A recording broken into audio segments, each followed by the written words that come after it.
Good morning to everyone on this celebration of International Women's Day. I'd like to thank Marubeni America for inviting me to speak to you this morning on International Women's Day 2022. And it's also the beginning of Women's History Month. So we have a 2-for-1. In our time together this morning, I'm going to share with you some of my research into a new life stage that's arrived for women and the promise that it holds not only for women, but potentially for the world at large. The 22 theme, as I said, is break the bias. And there's much work to be done, though, to create equity for women around the globe. In this moment, there are many pressing issues affecting women around the world. And unfortunately, the list is long. All women face the struggle against sexism, misogyny, and ageism. And additionally, women of color face racism and bias, both conscious and unconscious, across the globe. As women, we face barriers to equity and inclusion in cultural, economic, and political life.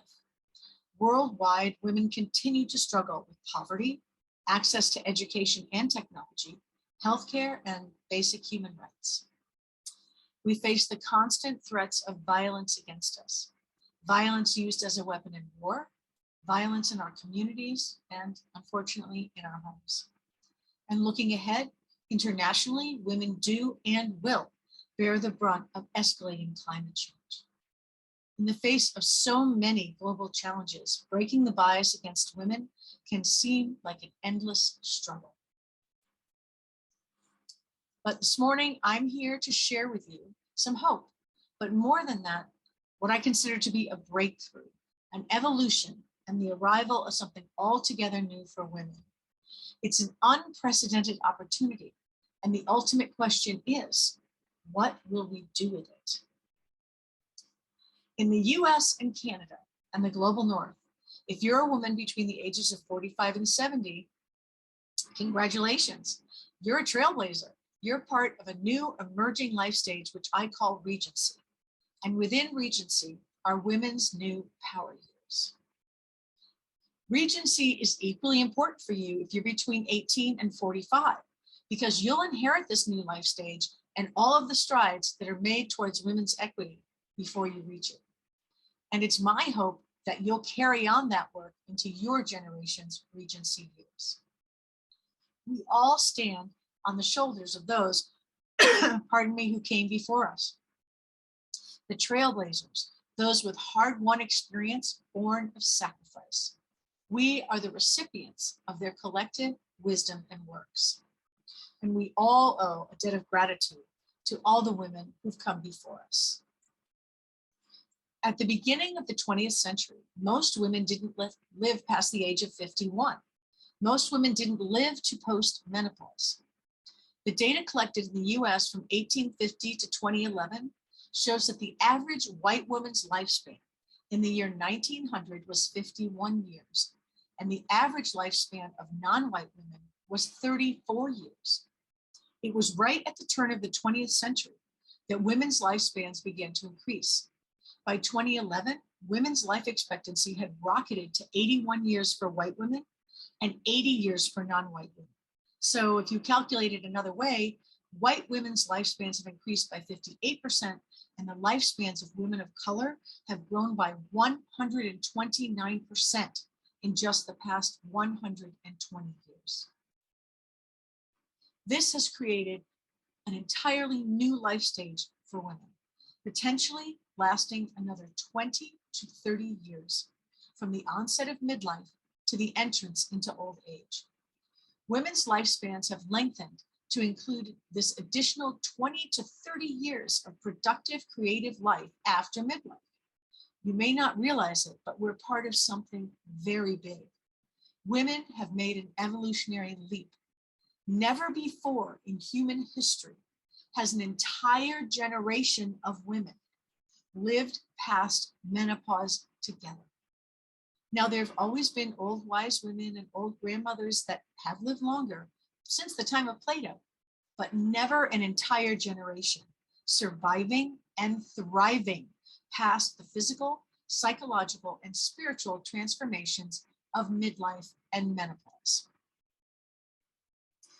Boomers, late boomers, and all the generations coming up behind us, Gen X, millennials, Gen Z, are about to experience this entirely new life stage in human development. There are no models for this, and there are no maps to follow. My passion focuses on helping women make the most of this new life stage in our personal lives and in our careers. It's important to keep in mind how lucky we are. Many of our sisters in the global South don't enjoy the same freedoms, opportunities, and lifespan that we do. Yet, we have the opportunity to use our growing cultural influence to build a political, economic, and societal shift powerful enough to lead global change. At this moment in the US, there are over 72 million women over the age of 45, and in Canada, there are nearly 8 million women over 45. We are the 80 million. Imagine what 80 million women can achieve working together. What changes could women working together in the prime of their lives, with all of their combined experience from their lives, their career experience, and their wisdom, achieve? Think about it. What are some of the biggest issues you would like to change in the world? There are so many possibilities for women in this new life stage, where potentially 60 is the new 40 and 70 is the new 50. What will you do with this 25-year span from 45 to 70 when your body, mind, and spirit urge you to focus back towards yourself? During the 25-year span of Regency, from 45 to 70, you'll change just as much as you did in your first 25 years. Your first 25 were about physical growth. The Regency 25 are about soul growth. So let's take a minute and explore what exactly is Regency and why is it so important to women and potentially so beneficial for the world? Well, Regency is a powerful metaphor, an emerging mythology, if you will, a new season, and a new chapter in the long and ancient story of women's lives. Mythology, you say? Why mythology? What has that got to do with my life? Well, mythology lives in the deep psyche of all peoples. It's the power behind the collective unconscious, our cultural beliefs, images, and symbols. We feel and see the power of mythology in its archetypes as they express themselves in us through our culture, the arts, literature, and in our politicians, our friends, our families, and relationships, and our history, and in our individual lives. For example, we see archetypes like the king or the queen manifesting in our lives, or most recently, the tyrant. Also, the fool, the magician, the lover, the father, the mother, and so forth. Mythology is at the foundation of all cultures. Joseph Campbell described the 4 functions of myth this way. The first function of mythology is to evoke in the individual a sense of a grateful, affirmative awe before the monstrous, unknowable mystery that is existence. It's that feeling you have when you look up at the Milky Way and you wonder at the size and the majesty of the universe and the mystery of life and your part in it. It's the awe and the immensity of the cosmos as it stands before us. The second function of mythology is to present an image or an idea of the cosmos, an image of the universe around about us that will help maintain this experience of awe and that will explain everything that you come in contact with in the universe around you. For example, the mythology will explain how the universe came to be, where it came from, how it was created, and your place in it. The third function of a mythological order is to validate and maintain a certain sociological system. It's our shared set of right and wrongs, proprieties or improprieties, on which our particular social unit depends for existence. Your nation, your community, your town, your family. In other words, it's how we agree to live together, our laws and our customs, our festivals, our rites, and our rituals. The fourth function of myth is psychological. You see, the mythology that you're born under must carry the individual through the stages of their life. from birth through maturity on into old age and death. And the mythology must do so in accord with the social order of the group, that's the third one, the cosmos as understood by the group, the second one, and the unknowable, inspiring mystery, the first one. They're kind of like nesting dolls, and they all relate back and forth to each other. This may begin to sound to you like what a religion or a spiritual tradition does for us in the ordering of our lives, and you would be right. Every religion is a mythology. Now, remember, I'm not talking about the common understanding today of the word myth to mean a lie. As a mythologist, I'm using the word myth to mean a foundational system of beliefs, symbols, signs, and understandings that orders humanity's relationship to the cosmos in which we live. Human cultures were founded through and with and upon many beautiful and powerful mythologies. And within the mythologies of many different peoples, since the beginning of culture, the triple goddess has been a metaphorical expression of women's lived experience. In other words, reflecting the three stages of a woman's life. It was like a mirror of the life of a woman in three stages. For example, as far back as the ancient Egyptians, there was a triple goddess. They were three goddesses, but they were also seen and understood as to be part of one, three in one. Many other cultures included triple goddesses. For example, the three fates known as the Norns in Norse mythology. Oops, went the wrong way there, sorry. The Celtic triple goddesses, and also the Greek triple goddesses. And these are just a few of the mythological examples of the use of the triple form as a metaphor for women. And this early mythology was often expressed as maiden, mother, and crone, reflecting a woman's life when understood in these three stages. But now, with women's increased lifespan, the stages have increased from 3 to 4. And I call them maiden, householder, regent, and wise woman. These are the metaphors for the physical, psychological, and spiritual development women go through during their lives. All women in early life and adolescence embody the maiden, or the maiden metaphor. It's the time of growth and innocence, the time of belonging to no one but yourself. It's before the bloom of puberty and sexual maturity in adult life. For the next stage, I prefer the term householder instead of the traditional mother, because not all women are mothers of children.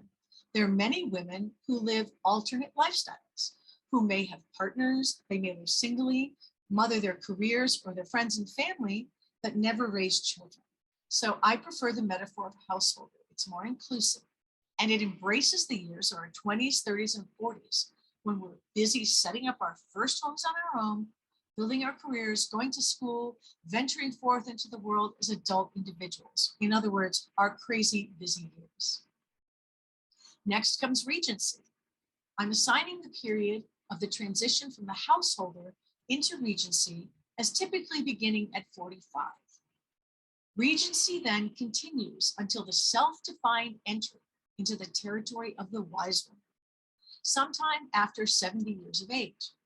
I prefer the term wise women because many women that I've coached and many women in culture perceive it as less negative than the traditional term crone. But whichever terms you like, use them. They're metaphors. As long as you can see that this new emergent regent stage, beginning at 45 and lasting 25 to 30 years, is not old age. We can see and feel that we're not the wise woman or the crone quite yet, but we do know something altogether new has arrived.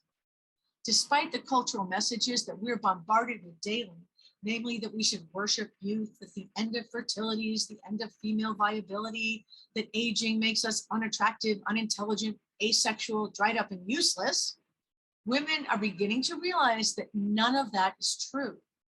Now, that's not to say, of course, that aging doesn't come with its challenges and changes and losses. However, this time of history offers women something we have never had before. Women are discovering at age 45 to 50 that something new is coming. The other side of midlife can be one of the most inspiring and fulfilling times of your life. It's the time when your body, mind, and spirit join forces to refocus your attention on you. So who is this regent woman? Well, some definitions of the term regent are someone who actually rules and governs, a person who governs or has ruling power or supremacy, or one who rules for another, such as a minor. A regent woman is a woman who acknowledges she is in the midst of change, perimenopause, midlife, and menopause. And this woman chooses her way forward through them consciously. She starts where she is, educates herself regarding her particular circumstances, and purposefully creates her next chapter. A regent woman has sovereignty, or the desire for sovereignty, over herself and her life. She is dynamic and active. A regent woman can lead, administrate, and make decisions for herself. She may have been home caring for children and a family, or immersed in a career, or both. A regent woman is not removed from the activity of day-to-day living. She lives striving to embody her potential.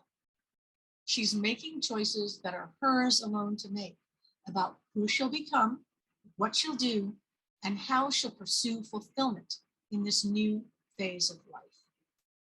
You don't have to be independently wealthy or be superwoman to claim your regency. You can stake your claim or plant your sword, staff, or broom right where you stand and claim it right now for yourself and mark your first step towards having sovereignty, choice, power, and control in your life. Regency is a new opportunity for women. The value of regency to the world and its cultures is the ability to utilize and benefit from the collective experience, expertise, and wisdom of a diverse and talented group of women. The Forbes list of the world's most 100 powerful women is a small but impressive representation of the potential that lives within regent women. Their skills include the ability to lead, to embody courage, to innovate, create, to model strength, problem solve, negotiate, and nurture relationships with clients, colleagues, and employees, and to inspire them all. Let's take a brief look at women's contribution to economic growth and future potential. But for a minute, we can't look at the labor market for women today without acknowledging the effect that COVID-19 has had on women's careers. American women lost more than 5 million jobs in 2020, and a recent Deloitte Insights article warns that we risk losing the last 10 years of progress toward gender equity in the workplace due to COVID-19. Deloitte says, quote, "Thankfully, after the worst phase of the pandemic in 2020, the labor market has started to recover and female employment has been going up. In fact, in some countries, it has been rising faster than the male employment. In the US, female employment has gone up by 18.4% since the low trough of April 2020. Similarly, recovery in female employment has been faster in Canada, Spain, Italy, France, South Korea, and Australia since 2020. Looking ahead, the future for women's contribution to the world economy is recognized as one of the key areas of enormous future growth. Though there's recovery needed and lost ground to regain, the forecasts regarding women's economic power are robust. The McKinsey Global Institute writes that, quote, "Closing the gender gap in the workforce could add a staggering 28 trillion to the global GDP. As a purchasing powerhouse, Catalyst reports that women direct 83% of all consumption in the US in buying power and influence. Further, they note that in Canada, women's annual consumer spending is 456.6 billion, and in the US, it is 6.4 trillion. That's a lot of buying power. And that, as we know, translates into cultural and political power. Writing for Forbes, Bridget Brennan notes, there are two parallel forces reshaping the consumer market: technology and women's rising economic power. women are driving changes in the consumer marketplace. Specifically looking at new opportunities for Regent women, entrepreneurs, and startups, Denver Startup Week 2019, an event for entrepreneurs, reports that women who've embarked on new careers in their 40s, 50s, and 60s are among some of the most successful entrepreneurs. MIT and the US Census report that, now just get a load of this, a 40-year-old is 2.1 times more likely to found a successful startup than a 25-year-old woman, and a 50-year-old woman is 2.2 times more likely to found a successful startup than a 30-year-old woman. And did you know that a recent research finds that creativity peaks in your mid-50s for those who use all their accumulated knowledge and experience in order to think outside the box? Despite setback and hardship, Regency is rising. Forbes' list of the world's 100 most powerful women includes 40 CEOs, 19 world leaders, an immunologist, and for the first time in more than a decade, a new number one, a philanthropist, Mackenzie Scott, ex-wife of Jeff Bezos. The world's most 100 powerful women come from 30 countries and territories and work across finance, technology, politics, philanthropy, entertainment, and more. These are the women who are rewriting the rules of business, finance, and politics.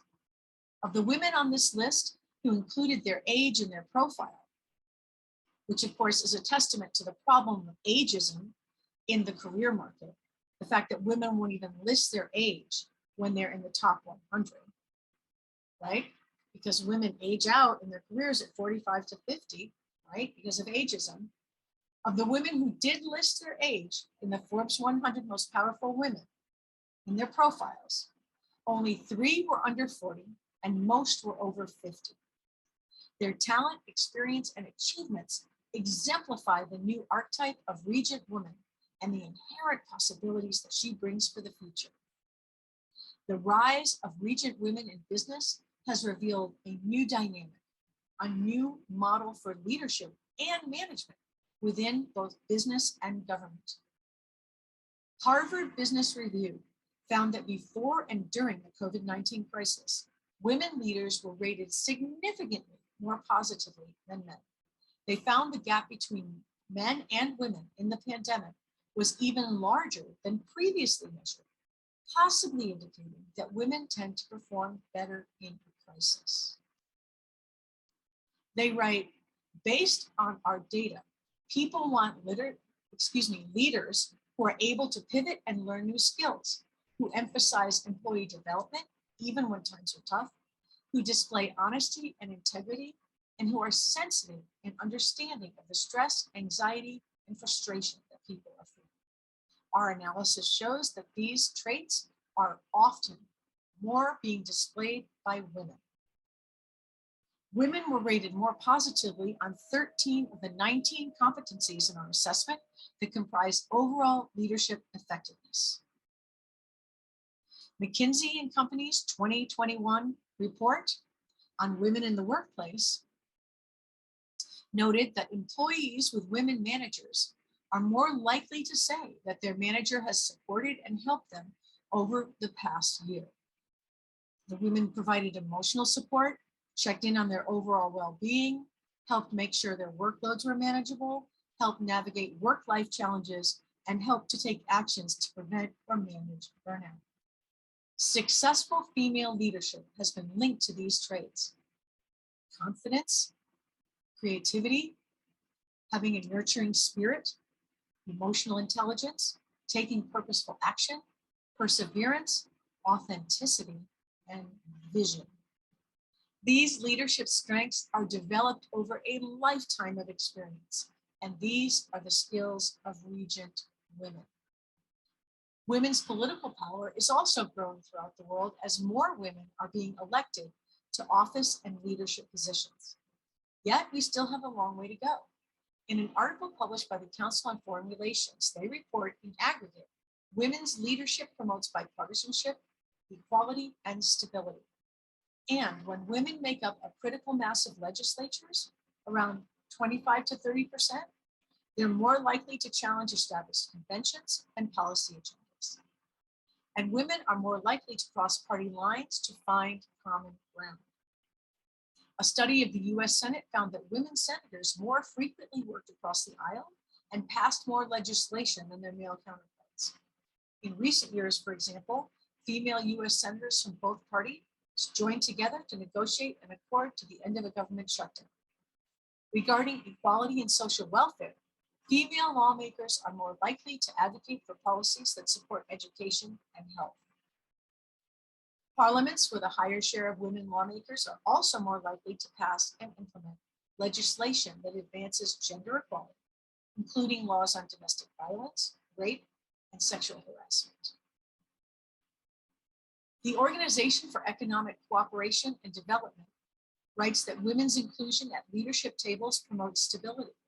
One study found that when women's parliamentary representation increased by 5%, a country is almost 5 times less likely to respond to an international crisis with violence. In the US, the average age of women serving in the House of Representatives is 58.2 years, and in the Senate, 64.7 years. And similarly, in Canada, the average age of women in Parliament is 47. Some Regent women are taking all they've learned and they're using it to serve in the public sphere and craft policy.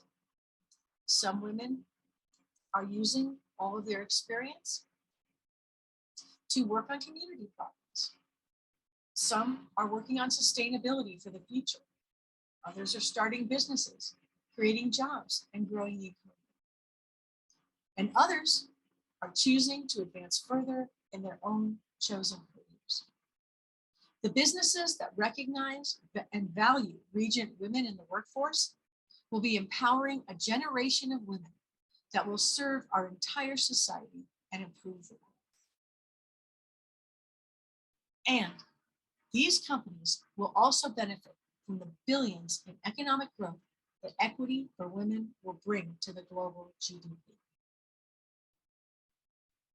Companies that create programs to support, retain, promote, recruit, hire, and keep Regent women in the workforce through the physical and psychological changes of this life stage, these companies will benefit from the Regent women's career experience, life skills, leadership, management styles, and renewed focus. Women are strong. We are creative and we are resilient. In Regency, whether you want to start something new, stay where you are, expand and build a business empire, retire, or go into politics to solve the problems for those who need your help, now is the time to think about making the best, the most of your Regency years. You are not done. It may take more work and creativity than you could ever anticipate. Finding your niche, writing a business plan, securing funding, running for office, going back to school, changing your career, letting go, or launching whatever your dream is. In your Regency years, you'll have all the experience, knowledge, and wisdom from your life at your fingertips. If other women can create a more satisfying and authentic life, you can too. I believe in you, and I believe in the power of women to change the world. The archetype of the Regent woman has arrived, bringing with it tremendous change and personal transformation, giving women another 20 to 30 years of focused creativity, drive, and renewed mojo. This is the first time in human history that women living past menopause as an entire generation have had the opportunity to recreate themselves and the world we live in.